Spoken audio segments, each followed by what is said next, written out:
जगत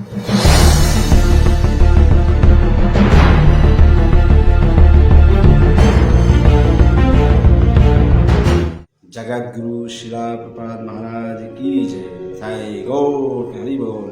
हरे कृष्णा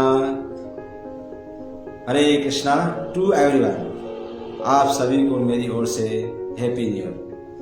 तो आज हम जो है इस टॉपिक पे बात करेंगे, हमें जो है नया साल किस तरह बनाना चाहिए। तो हम लोग नया साल किस प्रकार बनाते हैं। हम लोग नया साल जो है एक दूसरे को पार्टी देकर या गिफ्ट देकर या एक दूसरे दोस्त को वाइन देकर जो है इस प्रकार जो है नया साल बनाने का प्रयास करते हैं। तो हम सोचते हैं इस प्रकार जो नया साल बनाएंगे हम क्या करेंगे, खुश रहेंगे। तो हमें नया साल इस प्रकार बनाना चाहिए? नहीं, हमें नया साल किस तरह बनाना चाहिए। तो हम ये पहले जानेंगे कि हमें कैसे नया साल बनाना चाहिए। तो हम नया साल किस तरह बनाते हैं, एक दूसरे को जो है गिफ्ट देते हैं और दूसरा क्या करते हैं, सारी रात नया साल हम लगना है तो हम सारी रात क्या करते हैं, जागते हैं। सारी रात जाग कर जो है क्या करते हैं, पॉप म्यूजिक सुनते हैं। पॉप म्यूजिक का मतलब क्या, पाप सुनते हैं। और जब पाप को सुन रहे हैं तो पाप क्या करेगा, हमारे कानों में जाएगा। और जब कानों में जाएंगे तो हम क्या करेंगे, सारा जीवन पाप ही करेंगे। और फिर कई बिजनेसमैन सोचते हैं कि नया साल लगने वाला है तो हमें जो है और भी जो है नए साल के अंदर कुछ नया करना चाहिए, कुछ और बिजनेस को आगे बढ़ाना चाहिए, कुछ और कारोबार करना चाहिए।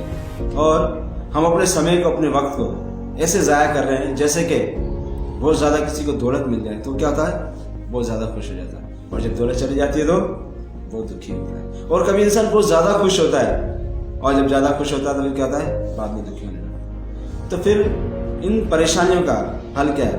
तो हमारी दुनिया में इतने चीज़ों से लगा हो गया है कि हम भगवान से बहुत दूर हो गए। तो हम सभी लोग इस नए साल को इस प्रकार बनाने का प्रयास करते हैं।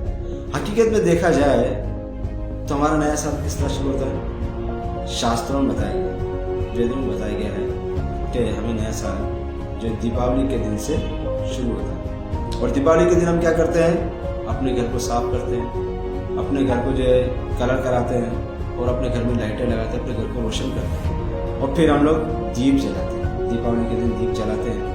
और जो हम फिर क्या करते हैं, अच्छे अच्छे नए नए वस्त्र कपड़े पहनते हैं और कपड़े पहनकर दोस्तों के पास जाते हैं और घर में अच्छी अच्छी खीर प्रसाद बनाते हैं और एक दूसरे को गिफ्ट देते हैं, एक दूसरे को मिठाइयाँ बांटते हैं। इस प्रकार हम जो अपनी खुशी का इजहार करते हैं। तो हम लोग क्या करते हैं, अंग्रेजी कैलेंडर के मुताबिक जो है इस हिसाब से हम अपना नया साल इस तरह बनाते हैं। लेकिन ये भी अच्छा है अगर हम इस नए साल में इस तरह भगवान के विषय में बताते हैं, भगवान के बारे में कहते हैं कि हम नया साल किस तरह बनाना चाहिए, तो प्रॉपर बताते हैं। हमें जो है मंगला आरती में सुबह सवेरे उठकर भगवान श्री कृष्ण का मंदिर में जाकर भगवान की दीप आरती करनी चाहिए, भगवान की सेवा करनी चाहिए और सभी भक्तों के साथ बैठकर डिडिस जपा करनी चाहिए। और दूसरा भक्तों के सामने बैठकर हरे कृष्णा कृष्ण कृष्ण हरे हरे, हरे राम राम राम हरे हरे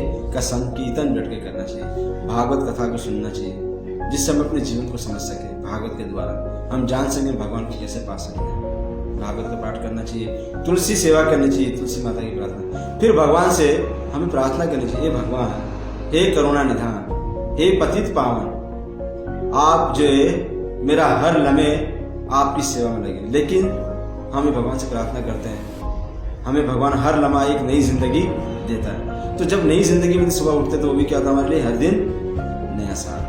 तो उस नए साल को हमें भगवान की सेवा करनी, तो हर लम्हे भगवान की सेवा करनी। लेकिन हम क्या है, इतने बदकिस्मत है कि हम जो है इस मादी संसार की दुनिया की इन चीज़ों को देखकर इतने आकर्षण हो गए, इतने से लगाव लगा लिया है, तो हम भगवान से क्या होते हैं, दूर होते चले, हम भगवान को भूलते चले जाए और संसार की सारी चीज़ों को समझते हैं ये सब हकीकत है। तो एक लम्हा भी अगर हम भगवान के लिए देते हैं, जैसे गीता में बताया गया था, निहाभि करम नाश्वस्ति वृत्ति वायु न वर्धन्ते स्वा अल्प अपि अस्ये धर्मस्य तरायते महत भयात।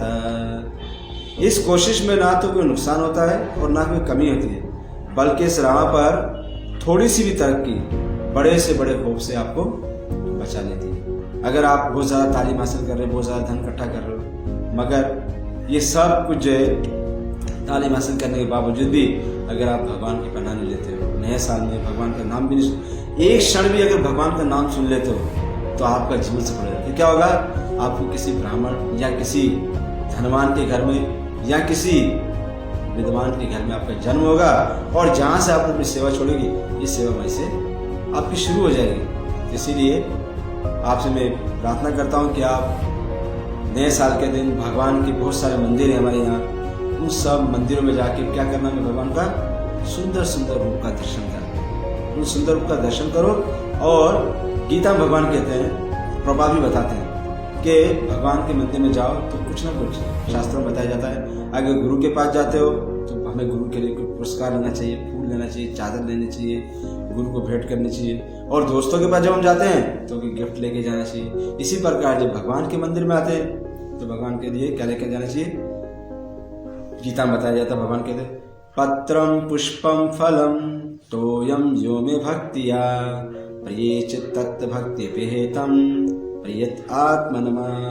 अगर कोई मुझे प्रेम से तुलसी का पत्ता, फूल या फल अर्पण करता है तो मैं इसे स्वीकार करता हूँ। तो फिर भगवान के लिए हम क्या ले सकते हैं, अगर कोई बहुत दरिद्र है, गरीब है, भगवान के पास ले जाने के लिए कुछ भी नहीं, तो भगवान कह रहे पत्रम पुष्पम, अगर मेरे लिए कोई एक तुलसी का पत्ता भी मेरे चरणों में अर्पण करता है तो मैं इसे स्वीकार, और भगवान से बहुत जल्दी प्रसन्न हो जाता है। तो हम फूल नहीं खरीद सकते, हार नहीं खरीद सकते भगवान के लिए, एक फूल ले लो, एक पत्ती ले लो, भगवान के चरणों में समय पर भगवान प्रसन्न हो। तो भगवान से प्रार्थना करनी चाहिए, भगवान के लिए पानी ले लो, भगवान के लिए जो है फल ले लो, बहुत ज्यादा फल नहीं ले सकते हो, एक सेब ले लो भगवान के लिए, थोड़ा सा अनाज ये भी नहीं ले सकते तो एक सेब ले लो, तो भगवान इससे ही प्रसन्न है, क्योंकि भगवान बहुत अतीत पावन, हम सब पे कृपा करते हैं। तो भगवान ये नहीं कह रहे थे हम सभी सब कुछ छोड़ देना चाहिए, नया साल बना के सब कुछ छोड़ दे, भगवान नहीं, भगवान तो जो है इतने कृपालु है कि कह रहे तुम घर में भी, परिवार में भी रहकर, अपने बच्चों में भी रहकर मेरी भक्ति कर सकते हैं। जैसे चैतन्य महाप्रभु कुर्मा पंडित के पास गए थे और भगवान हमारे चैतन्य महाप्रभु कौन थे, साक्षात भगवान थे, और वहां रहे तो कुर्मा पंडित ने कहा मैं सब कुछ छोड़ दूंगा, भगवान मैं आपके साथ चलना चाहता हूँ। तो महाप्रभु कहते तुम्हें सब छोड़ने की जरूरत नहीं है, तुम अगर मेरा संग करना चाहते हो, मेरे साथ रहना चाहते हो हमेशा, तो तुम्हें क्या करना चाहिए, अपने घर में भगवान की विग्रह की पूजा करनी चाहिए, अपने घर अपने भगवान के पवित्र नाम का जप करना चाहिए, हरे कृष्ण कृष्ण कृष्ण हरे हरे, हरे राम राम राम हरे, इस माला से भगवान का जप करना चाहिए, ठीक है ना, हरे कृष्ण महामंत्र का जप करना चाहिए। दूसरा, भक्तों के संग में बैठकर भगवान नाम का कीर्तन करना चाहिए। तीसरा और चौथा, भगवान के मंदिर में जाकर भगवान के सुंदर रूप का दर्शन करना चाहिए। और पांचवा, भगवान के धामों में, जो भगवान के धाम है उन धाम में जाकर भगवान के सुंदर रूप का दर्शन करते, ये हमें 5 चीजें करनी है। तो मैं आशा करता हूँ तो आप अपना नया साल जो है इसी प्रकार बनाएंगे जैसे हमें बताया गया है शास्त्रों में, वेदों में। तो हम क्या करेंगे, जब इस तरह बनाएंगे तो हम सारा जीवन हमारा क्या होगा, हैप्पी हैप्पी, हम हैप्पी कहते हैं, हम कहते हैं हैप्पी यानी खुश, न्यू अच्छा गुजरे साल भर। तो अच्छा साल ऐसे गुजरेगा जब हम भगवान की सेवा में, भक्तों के संग में बैठकर या भक्तों को बुलाकर नाम संकीर्तन करेंगे, भगवान के नाम का संकीर्तन करेंगे, भगवत कथा को सुनेंगे भगवान के बाद, तो फिर हमारा जीवन पूरा कृष्ण की सेवा में लगेगा और हम परेशानियों से, मुसीबतों का जो क्या है मुक्त हो जाएंगे, परेशानियों से हम जो दूर चले जाएंगे और हमेशा भगवान की सेवा में जुड़े रहेंगे। कृपा करके आप सभी से विनती है कि भगवान की सेवा में जुड़िए और भगवान के ज़्यादा से ज़्यादा नाम लीजिएगा। जिस जीवन का कोई पता नहीं है कब किस वजह से शरीर छूट जाए, जिसे गीता में बताया गया था, मात्र स्पर्शास्त्र कौन्तेय शीतोष्ण सुख दुःखदा आगमान पायन नित्या तामस्तितिक्त भारता। हे कुंती पुत्र, सुख तथा दुख काल कर्म में अंतर्धान होना सर्दी तथा गर्मी की ऋतुओं के आने जाने के समान है। ये भारतवंशी, इन्हें इंद्रिय बोझ से सहन करना सीखो। जैसे नया साल आ रहा है, सर्दी आ रही है, गर्मी आ रही है नए साल में, तो इस प्रकार ये सुख दुख जो हमारा चलते रहेंगे, तो इसलिए इन्हें अविचल भाव से सहन करना सीखो, अपनी इंद्रियों को भगवान की सेवा करो। हरे कृष्णा। जगत विश्वपाद महाराज की जय। गौर तमाम हरे कृष्ण।